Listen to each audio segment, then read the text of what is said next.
Welcome to part 3 of Broke Boy's Monk Whirling Assault builds. This will be the final part of it. I honestly don't think I can upgrade this build much longer and still call it a Broke Boy build. It's getting pretty decent, and every upgrade I need for it is getting to the point of costing like 50 or 60 div. So I'll be rolling a new character soon, but I've had a lot of fun with Monk this league. It's been honestly awesome. The build in its entirety has been working out great. Unfortunately, you probably can't see that well because my computer cannot record this game for the life of it. Maybe it's the software I'm using, I'm not sure, but boy was this laggy. But if you don't care about the gameplay, you can skip ahead and just look at the build.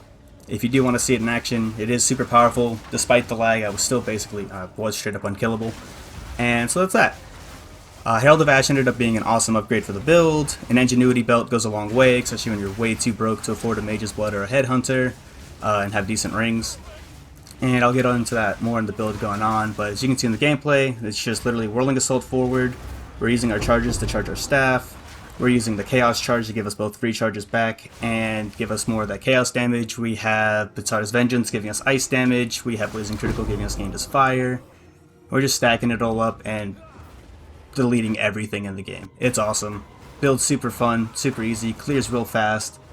It's actually cool because Whirling Assault moves you forward. You don't even need to hold W and click. You can just hold click in a direction. It's a one button build in every way, so there you go. I mean, outside hitting Q to charge your staff, I guess. Anyway, enjoy the rest of the gameplay, or have fun getting into the build with me in a second, where I go over all the changes, mainly just to reflect the Mobalytics page, and show you guys what I've been working on.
So, at the eve of the end, the demon of Vanzor has finally come for me.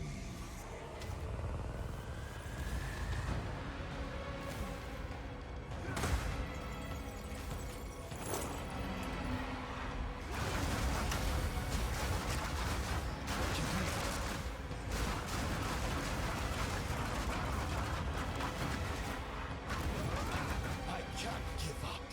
I must save my people.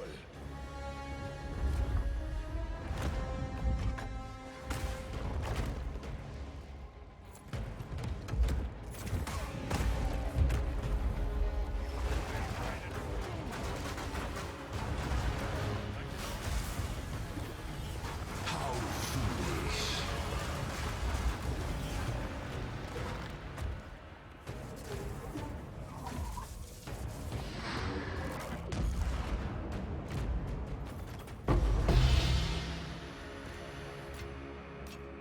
So the first thing I want to break down is our skill tree. And our skill tree is going to be different than a lot of other skill trees because we're not building Chaos Inoculation. Mainly because that's part of how I'm keeping the price down on this build. Chaos Enoch and heavy ES gear in general is really expensive. So I'm specking more into evasion and deflection, and we're just rocking out with straight up 71. Ideally, when I get this build, then I want to get to like 72% evasion. And because this is scaling off our reflection off our evasion, it's just letting us get all the way up to 52% deflection. So that's not bad. And that's why I'm doing that, and that's why we're not running Chaos Enoch on this build. We are going straight up just deflection, and then like Wind Dancer and Ghost Dancer for survivability. Other survivability in the tree, we have First Principle of the Hollow, giving us evasion rating, maximum ES, cold, and lightning res. We are running some mixed gear, so that is really nice. And then, of course, we're just running Mindful Awareness. Eventually, I do want to come down and grab up Steps Like Mist, but for now, we don't have it. We just don't have the level for it, and it's not that necessary. Other than that, this is pretty standard stuff. You'll see a lot of Hollow Point or Whirling Focus, Whirling Assault build, sorry. Doing this, this. Like, none of this is all that original. This is just giving us more of our charges, some crit, our staff abilities and crit. This is just some raw damage, which is nice. This is our KO, the rest of our crit. Something I did change, which is helping out, is I found that the only things that got started, like anything that mattered that needed to get stunned was getting stunned, like elites and bosses, and everything else was just dying, so we just didn't need the extra KO. And the runes and extra element flexibility this gives us is huge. So if I go into my inventory, you can see here, it gives us these extra 5 rune slots. And this is really nice. It's giving me an extra 5% move speed, so between that and the boots, I'm hitting 40%. I'm getting increased magnitude of non-damaging ailments, which is helping me proc these two. For when I chill an enemy, I'm getting 30% increased element damage, or when I ignite an enemy, I'm getting 30% increased element damage, which is nice because ignite is happening every time Herald of Ash is going off, which as you saw from the gameplays, constantly. Alright, just some more crit. And a little quick thing, by the way, this, if you already have good mana regen, then you can switch it out for this, because this will just switch. It's literally the exact same thing, but you're getting 20% efficiency over regen. And it's just like flipping those two numbers, and the rest building up to is the same. So, there you go. Jewels real quick. So, this is increased cold damage, critical hit chance, mana regen, element damage. This is a really nice sapphire. My sapphires are about as nice as you can get before you get like time lost diamonds and like really, really crazy stuff. Again, maximum energy shield, damage recoup his life is kind of whatever. Element damage and 18% critical damage bonus is pretty cool. I got lucky there. And then down here, I do have a Heartwell of the Diamond. This was about 5 div. I think I got a pretty good deal on it. But gained as extra cold is huge for us. And then critical damage bonus, obviously. Ailment threshold, just kind of nice. It's just helping us not get burned and frozen ourselves. And more mana efficiency is awesome, because we don't have a huge mana pool, because again, we are doing like Brokered Boy build, so it's just helping out. But as you saw from the build, our mana is no problem. And that's basically the passive tree in its entirety. We can get into gear now. So I'm still using the same staff I was last time. Just attack speed, critical damage bonus, +5 to melee skills, element damage, I mean, you can read it there. It's really nice. It's not best in slot by any means, but it's also really good. I'm using gained as extra all elements because I'm doing all elements, so it's just really powerful. And then the 1 to 40 lightning I just found was the best. I tried a perfect thunder, or I tried a perfect fire and ice. I even tried the gain 13% extra chaos, and this one just seemed to have the highest numbers overall. So that's what we'll be going with. Here's my helmet. Mainly just, again, we're stacking energy shield and evasion. We're not like stacking energy shield, we're mainly going for evasion. Like we have a pure evasion chest piece with 2 of these. We just want a little ES to stack with our Ghost Shroud. But here's my reses, my resistance, my 52% deflection chance. I feel really, really survivable. I mean, everything's dying on screen before it really gets to us anyway. I am running an Ingenuity belt now. This is not necessary at all. I just had really good rings for damage. Like this is giving me 22 to 37 fire and 36% increased. And then this is giving me that too. And so Ingenuity belts are really cheap. They're like, honestly, lower roll, and this one like a 25, 25 or 27, 27, which basically is the same. It's like 50, 60x. They're really, really cheap because everyone wants their headhunters and their mage bloods.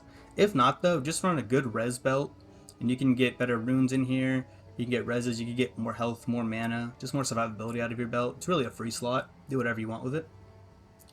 I am running Fall of the Silver Axe. You could just run an anti-slow charm. Onslaught's just giving us more attack speed and movement speed, which is nice. Again, free stun. the two most dangerous things in the game, just to delete them from it. This is what's helping with our mana regen. That's why we're hitting 112 right now. So that's great. This has a +3 and my +5, so that's what's giving us our +8, which is nice. Here's the gloves. Again, Way of the Stonefist gloves look really crazy. That's what it's doing. It's giving me +7 to all attributes. You don't need attributes like this. I just happen to have attributes on this with the utility belt and then attributes on the gloves, but it's not necessary. As long as you have the thresholds to meet the the limit tier for all your passive skills, you'll be just fine. Yeah, and then just a good health flask is nice, and that should be about all of it. Alright, and last but not least, we'll get into the skills and passives.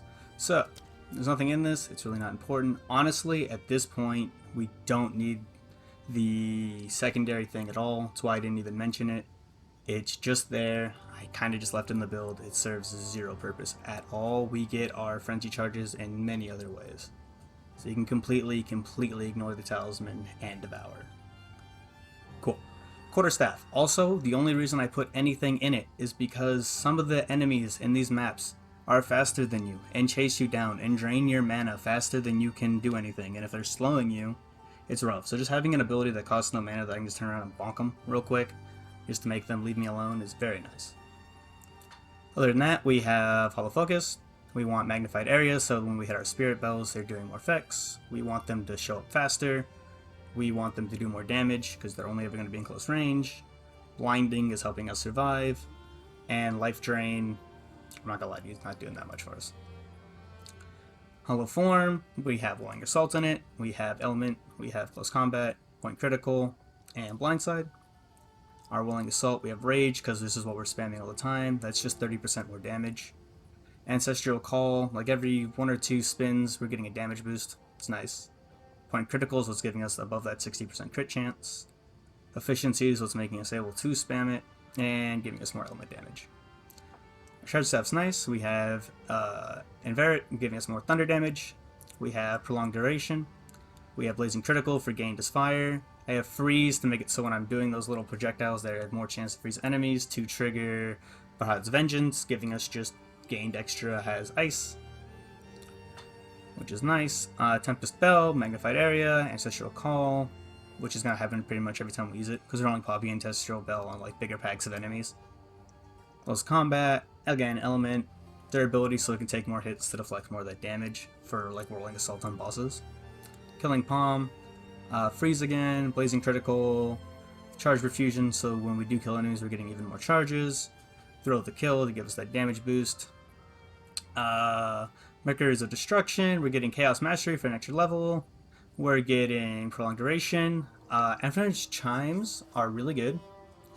It's suppressing chance to gain a power charge when you expend combo, which is every time you do this. So basically when we pop this, it's giving us damage buff, which gives us all our charges back to pop our Charge Staff. So you're just constantly doing both, because as you spin with Charge Staff, you'll build combo, and you pop this, and you get charges back. And that's what I mean by we don't need Devour anymore, because we have just infinite charge regen between these two moves. So it's really nice. This was what's giving us more. And then Delayed Gratification. Devours, doesn't matter. Wind Dancer, we have Maim in it, we have Blind in it, we have Clarity, because it's going to be up a lot of the time. It recharges extremely quickly even when we do get hit. So it's just helping with our regen. And then Cooldown Recovery. Cooldown Recovery for Ghost Dance. And then Herald of Ash, we just have Magnified Area and Fire Mastery for an extra level on it. Be careful with this, you probably won't be able to get your Herald of Ash as high leveled as mine. It really doesn't matter. It's just the overkill Ignite damage it's doing. But either way, it's overkill damage. I just happen to have the strength because of my gloves. So I decided to level it up a bit for extra damage, because more damage, more gooder. But other than that, that's the whole build. That's the way it works.